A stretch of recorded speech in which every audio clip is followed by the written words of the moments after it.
जय श्री कृष्णा। राधे राधे।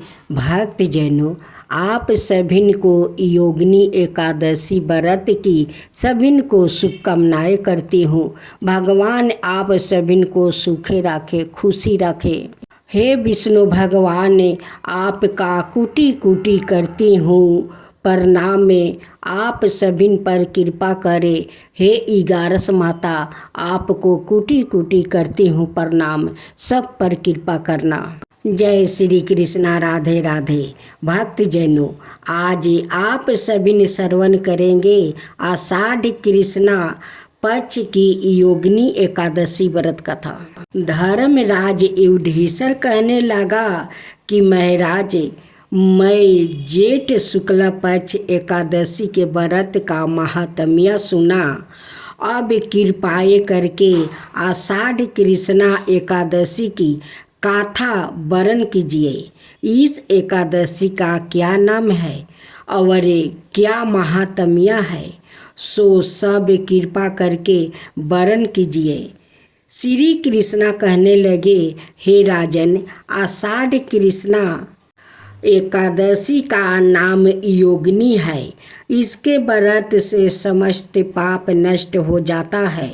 यह इस लोक में भोग और परलोक में मुक्ति देने वाली है। यही तीनों लोकों में प्रसिद्ध है।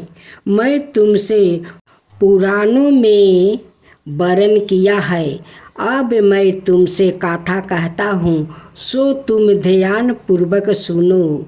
स्वर्ग धाम की अलंकापुरी नाम का नगरी में कुबेर नाम का एक राजा रहता था।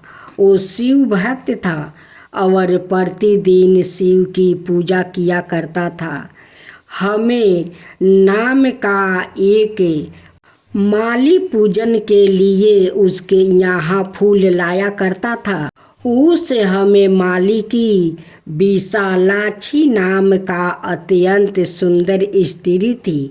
एक दिन वो मान सरोवर से पुष्पा तोड़ लाया, परंतु कामासक्त होने के कारण वो अपनी स्त्री से हंसाए विनोद और रमन करने लगा। इधर माली दोपहर तक पुष्पा लेकर राजा के पास नहीं पहुंचा। उधर राजा उसकी राह देखता रहा।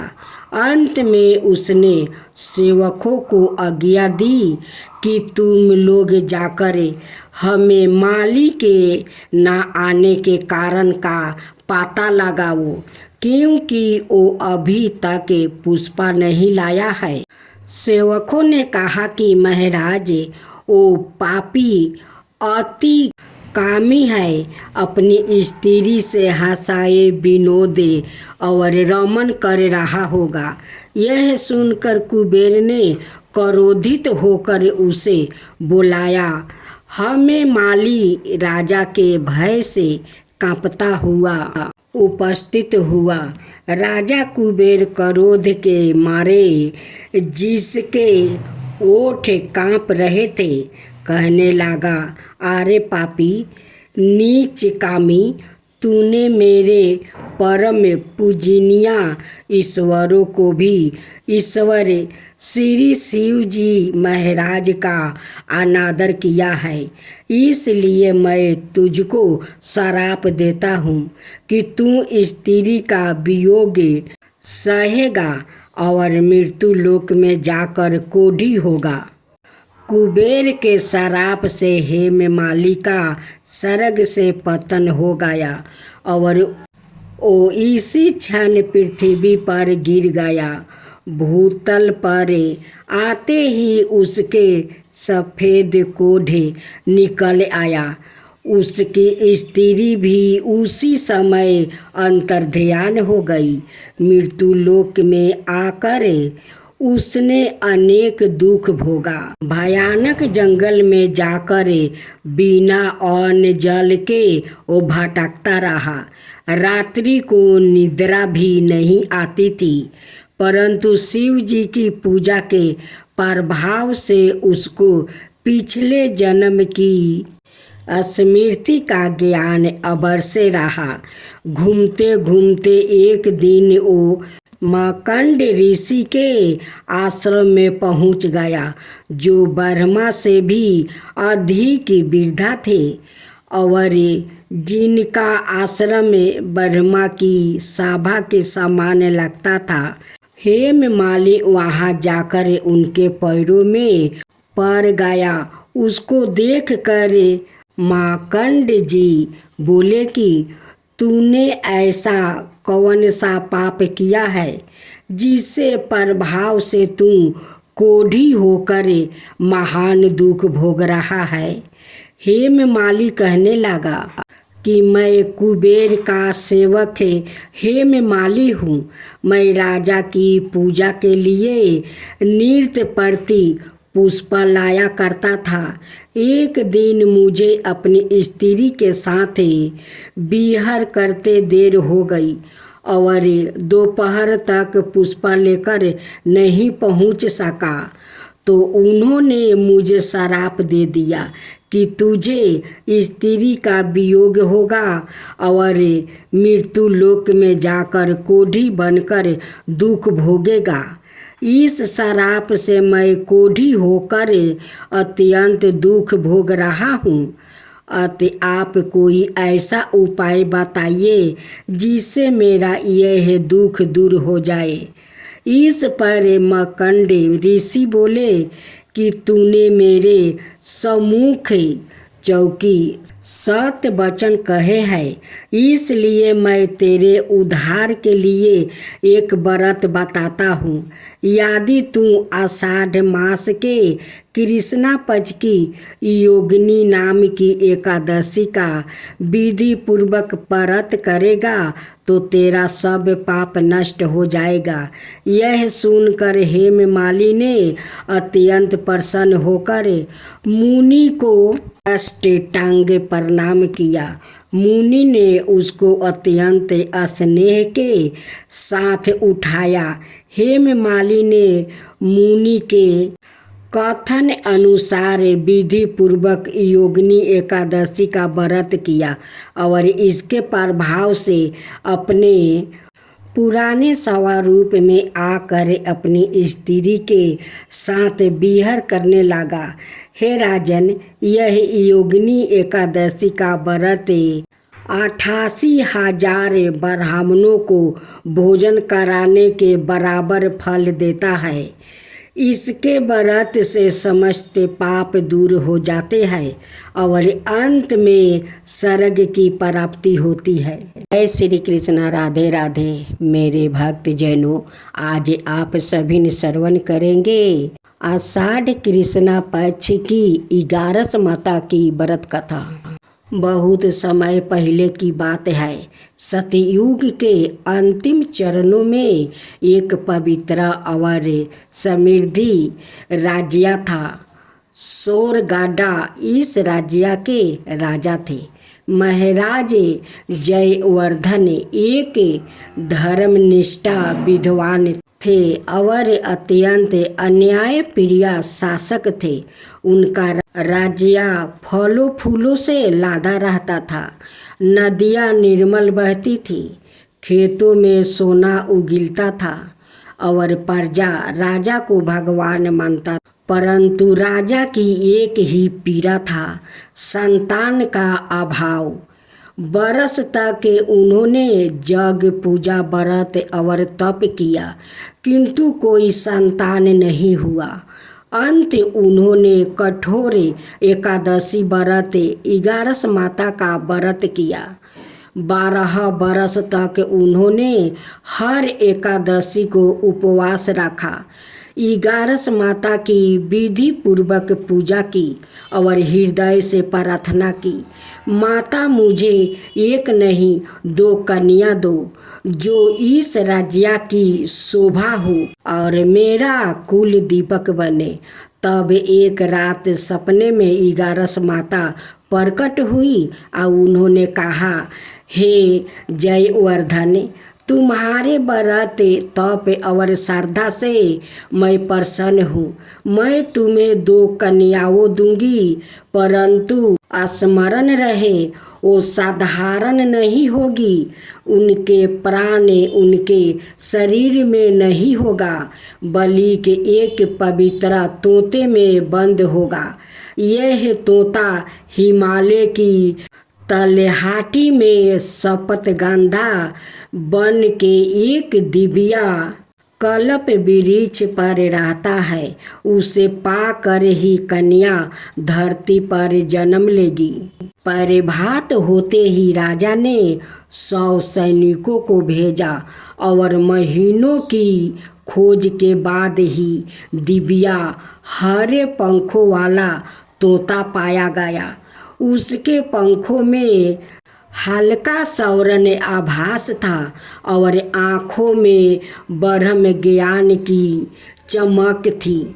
जब वो तोता दरबार में लाया गया तभी राजा की रानी को गर्भधारण हुआ। ठीक 9 माह बाद 2 पुत्रियों का जन्म हुआ, राजकुमारी सुरभि और राजकुमारी माधवी। अब सुने बलिया काल का रहस्य। सुरभि शांत, गंभीर और अद्भुत बुद्धि की धनी थी। वो शास्त्र, वेद, ज्योतिषी और युद्ध कला में वो निपुण होती गई। माधवी हंसमुख, चंचल और संगीत और चित्रकला में पारंगत हुई। दोनों बहनों में अतुलनीय प्रेम था। वो हर पल साथ रहती थी, साथ खेलती, साथ गाती और साथ सोती। लेकिन महल के सबसे गुप्त कक्ष में एक सौरन नगारा था। उसमें एक दिव्या सोने का पिंजरा रखा था जिसमें वो तोता सुरक्षित था। उस दिन से 7 बार गंगा जल से स्नान कराया जाता। उसके लिए विशेष फल तैयार होते और हर एकादशी को 11 माता की वो पूजा के साथ तोते की शेष आरती होती। राजा ने कभी भी अपनी बेटियों को उस तोते के बारे में नहीं बताया, परंतु दोनों बहनों को जब जब रात में सपना आता, एक दिव्या नारी स्वर में कोई कहता, अपने जीवन का सारा समझो, अपने प्राणों की रक्षा 11 माता कर रही है, परंतु परीक्षा की घड़ी दूर नहीं है। दुर्भाग्य की छाया। एक दिन जब दोनों बहनों की उम्र 16 की हुई, राज्य में एक विदेशी राजकुमार आया। राजकुमार वीरगंधा और वीर था, सुंदर था, परंतु भीतर से अभिमानी और लोभी था। जब उसे सुरभि और माधवी को देखा तो चकित रह गया। उसने सोचा, इन दोनों में से कोई एक मेरी रानी होगी और मैं पूरे स्वर्गढ़ का स्वामी बन जाऊंगा।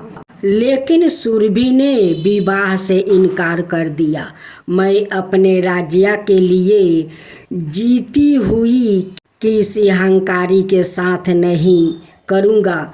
उन्होंने कहा, वीरगंध का अभिमान आहत हुआ है।